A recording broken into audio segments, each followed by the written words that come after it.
Welcome back everyone to Global War 1936 and Operation Underworld.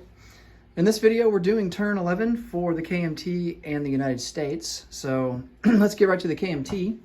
They have $5 to spend. We are going to upgrade a militia to an infantry and then purchase a militia, totaling up 5. For combat moves, we actually don't have any this time around. So we are going to just do some non-combat movement here. We're going to take 1 infantry that's in Hainan Island and move him to Kwangtung. And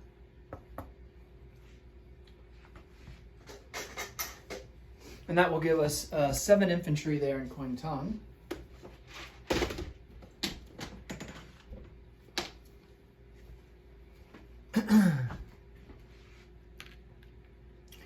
So Kwangtung, we have 7 infantry, 2 AAA, 2 artillery, and 1 fighter. Hainan Island, we have 2 infantry. Hong Kong, we have 4 infantry. And in Hunan, we have 1 militia, 5 infantry. So let's go ahead and place down our units. So the militia in Yunnan gets upgraded. And then this other infantry that we purchased will go down into Kwangtung, bringing the total there to 8. All right, so our base is 4. Burma Road is not opened, so we collect 4 and we will have 4 to spend for next turn. All right, for the United States, for tech rolls, we've got 7 rolls. We're going to go for improved factories, improved construction, amphib doctrine, long-range aircraft, large ship construction, heavy strategic bombers, and strategic rockets. We are at stage number 3 for improved construction, stage 3 for long-range aircraft. So hopefully we can finish those off. If we do finish off improved construction, we will get a discount on these ships that we're going to complete. So we'll get $3 back, and we'll probably just buy like an infantry or something if we do in fact get that discount.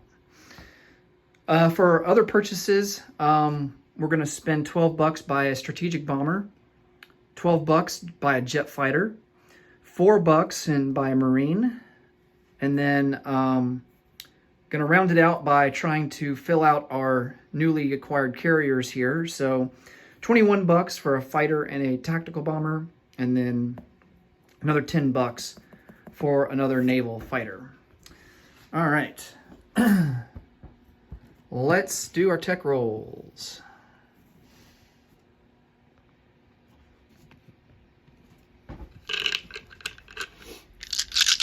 And like I said, we're looking to complete improved construction and long-range aircraft. I really want long-range aircraft because then we can, like what the British were able to do on their turn, we could send our escort fighters in to provide some help with our strategic bombers in the strategic bombing campaigns. Okay. Oh, nice. I see right away we did get long-range aircraft. Excellent. We missed on rockets. We did hit on heavy strategic bombers. We missed on amphib doctrine. Missed on factories. We hit on amphib. Did I say amphib? Yeah, we missed on amphib. This is large ship. We hit on large ship. That's fantastic. Really need that. And then we also hit on improved construction. Oh, fantastic. Okay. So 4 out of 7, that's pretty good. So we got long-range aircraft, we got improved construction. And then the other 2 that we hit on was rockets and large ship. So large ship is now up to stage 3, as is rockets. So hopefully next turn we can finish off rockets and large ship construction. I think large ship construction the Japanese are still at stage 1 for that. So if we can finish that off next turn, then we're going to be able to produce heavy fleet carriers and heavy battleships, and that will let us. I mean, it might not. I mean, it's going to help. It's not going to hurt any, but at the very least, it's going to make it more difficult for Japan to maintain Kido Butai. I don't know if it's going to be tough to get Big Blue Fleet. It's so hard to get and maintain it.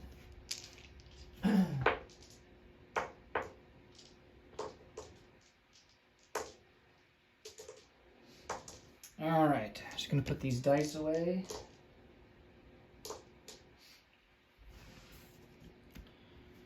All right, for combat moves.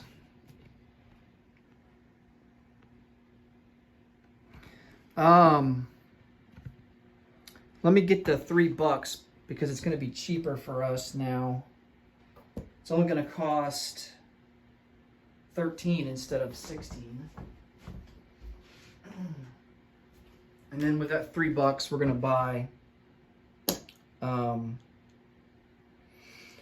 an infantry.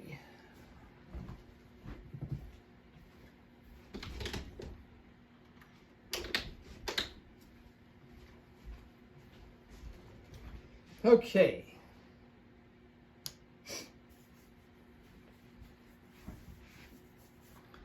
Let's come over here to the Pacific. I don't think we really have any combat moves. We definitely don't want to attack the Japanese fleet and take that on. We're outnumbered big time. Even if we do add this extra battleship, they have 3 battleships, and that would just even us out.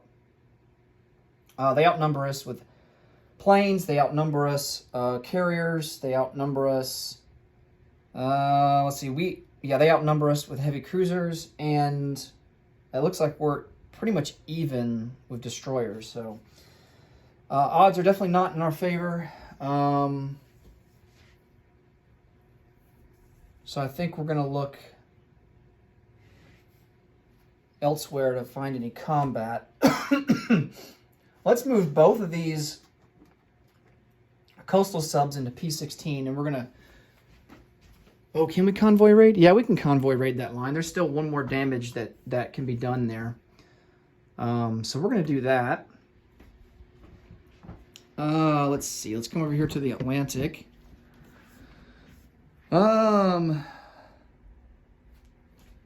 Nothing we can do against those German subs, unfortunately. Let's see. The Med Sea. Not really advantageous to us to try and attack Tripolitania with the defenses they've got there. We've only got a light armor and an infantry. I'll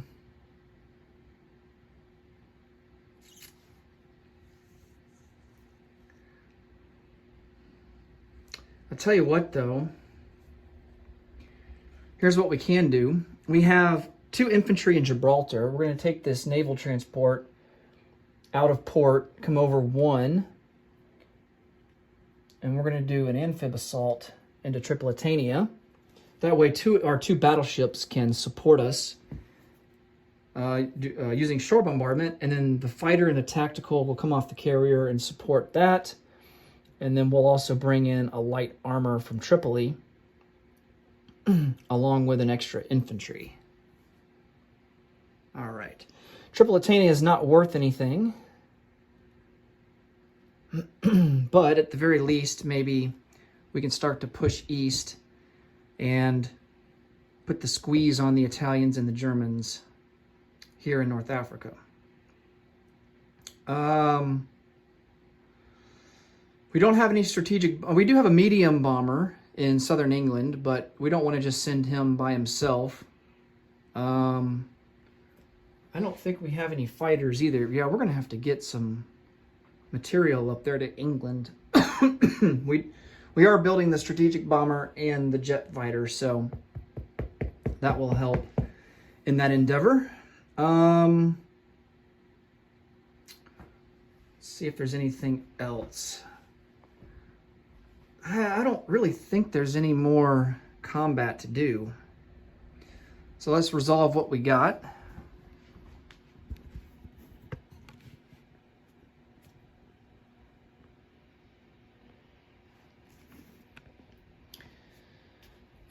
Let's see.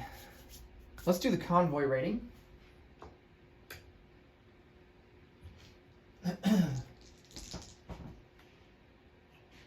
So we do have radar. So that gives us +1. Japan has long-range aircraft. That gives them +1. So basically that negates each other, and we just get +1 for our coastal submarine.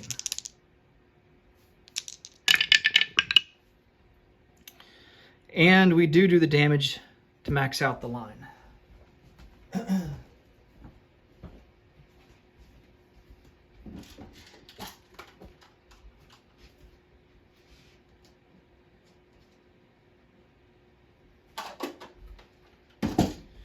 We'll see if it's worth that extra damage there, because the seaplane will have an opportunity to come after us, because we're in range of a seaplane. The British coastal sub is too, so we'll see which one he decides to go after. Okay. Tripolitania. We have 2 battleships, shore bombardment at a 4. And both miss, of course, because they miss more times than not. That's just how it goes with shore bombardment for me. All right, 3 infantry. They're going to be at a 1 because we're attacking into the desert.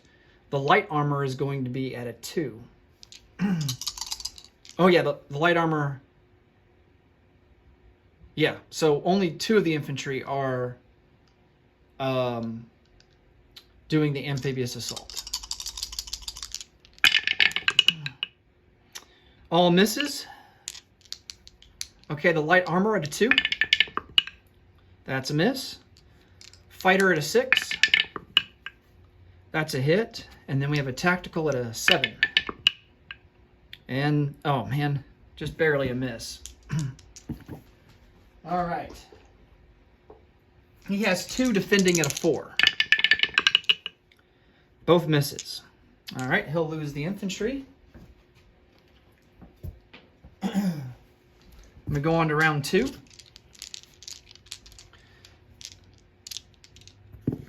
Three infantry at a 1. Hey, a hit. Nice. And then he gets 1 and a 4. And he misses with a 10. All right, so no casualties. That's the ideal situation for us right there. Because, you know, the problem that we are facing here as the United States, it's not necessarily having enough money to purchase material. You know, I mean, we can stack guys all over the place if we wanted to. The problem is logistics. It's getting the dang guys overseas, you know, to Europe or to North Africa or across the Pacific. You know, and you got to have enough naval transports to be able to carry all those guys. Otherwise, those guys just sit in the United States and they're pretty much useless. So it really hurts when the United States especially loses units that are overseas, because it's like, it's so hard and takes a couple turns just to get the guys over there. So anytime that we can get through a battle without losing anything is going to be that much better for us. All right.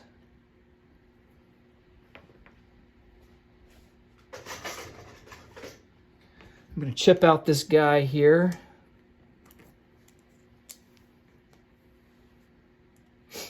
Of course, these planes will have to go back into M4 and go back on the carrier. Yeah, the transport can just stay there out at sea. These other two transports, let's move on to the non-combat phase now. These two transports that are in M4, they are going to move 1, 2, and go into port in Gibraltar.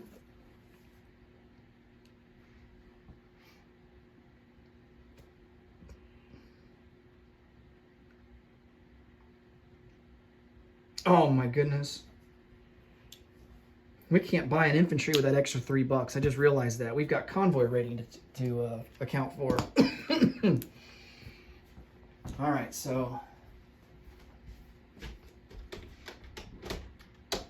much for that.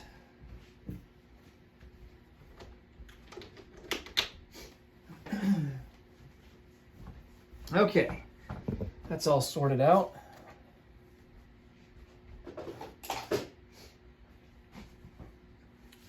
Let's see if we have any other non-combat moves.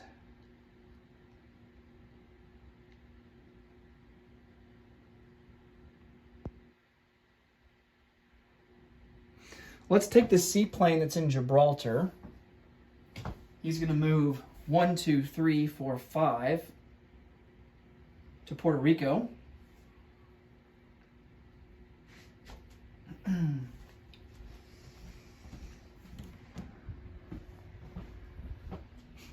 Over here in the Atlantic, we have this naval transport loaded up with 2 infantry. He's going to come over 1, 2 and drop these guys off into southern England. And that naval transport will go into port there in A21. We have another naval transport over here.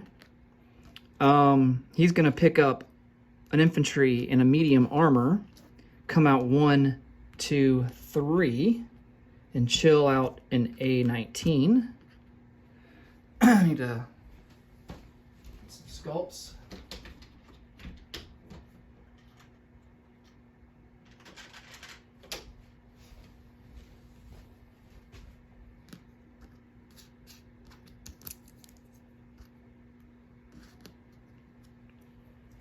All right.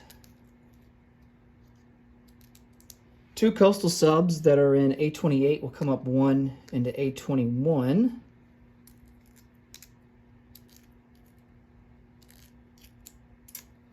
I'm going to chip out this infantry in southern England. That gives us 3.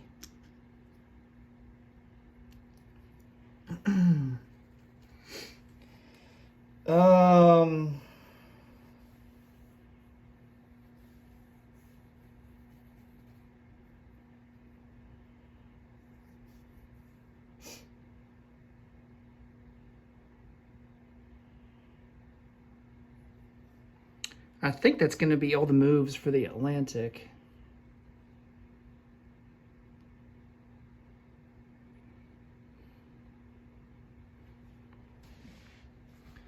All right, let's come over to the Pacific now.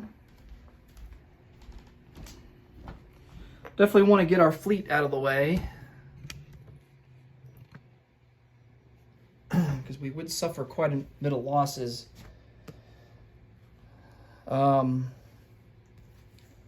Here in P47. So let's go back to Hawaii. Battleship will also retreat and join the fleet there. And these guys are going to go into port. They're in Hawaii.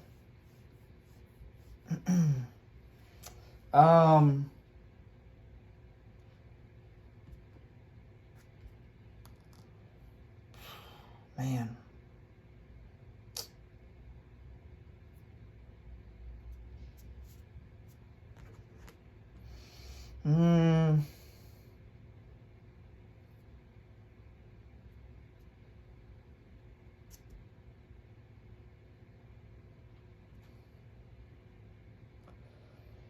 Japan took American Samoa, which kind of sucks, because now it kind of cuts us off from being able to get down to Australia a lot easier. It's the entire reason why I built that major port there. Let's load up all of our Marines onto 2 naval transports. We have 4 Marines. They're going to go on 2 naval transports and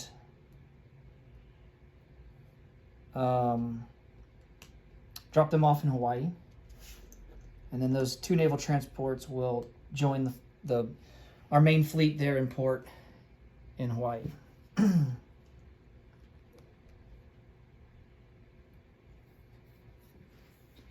Okay.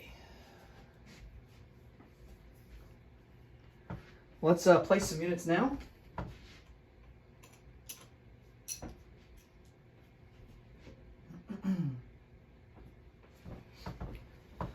So we have a Marine that's going to go down into San Francisco. Do we have improved factories? No, we're not even close. We're stage 1. The Marine instead is going to go into Southwest United States because we got all these guys to place down. So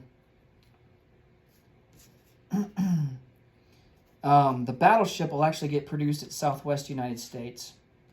That way these carriers can be produced along with these 3 planes. And they will go there on the carriers. Okay, I think that's it for the Pacific. Next we have our strategic bomber and our jet fighter. So we're going to place... let's see if we have Triumph of Capitalism, because if we do, then we can place one of these units down at a British factory. Most likely we're going to put it down into London. Let's see. So we're 63 and 12, so that's 75. And the Russians are at 56. The British are at 26 and 5, they're at 31, so 75 and 31, what is that, 106? I think that's like 106. 56 and 56 is what is that, 112? Yeah, so we actually don't have Triumph of Capitalism. The fact that the Germans declared war on the Soviets boosted their income up, and so now the Soviet income is more than half of what our combined income is with the Commonwealth, or with Great Britain. So unfortunately we lose that strategic objective, and we are not allowed to place down we're not allowed to place down any of our units into England. All right, so both the strategic bomber and the jet fighter are going to go into New York.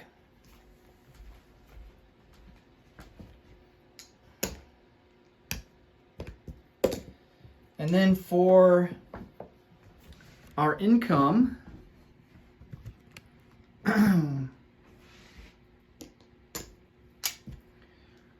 our base is 63 plus the 12, so 75. And we spent everything, so we will have 75 to spend for next turn. All right, that'll put a wrap on turn number 11. Next up will be the start of turn 12, and we'll kick it off with Germany. Thanks so much for watching, everyone. Really do appreciate it. And until next time, take it easy. Bye for now.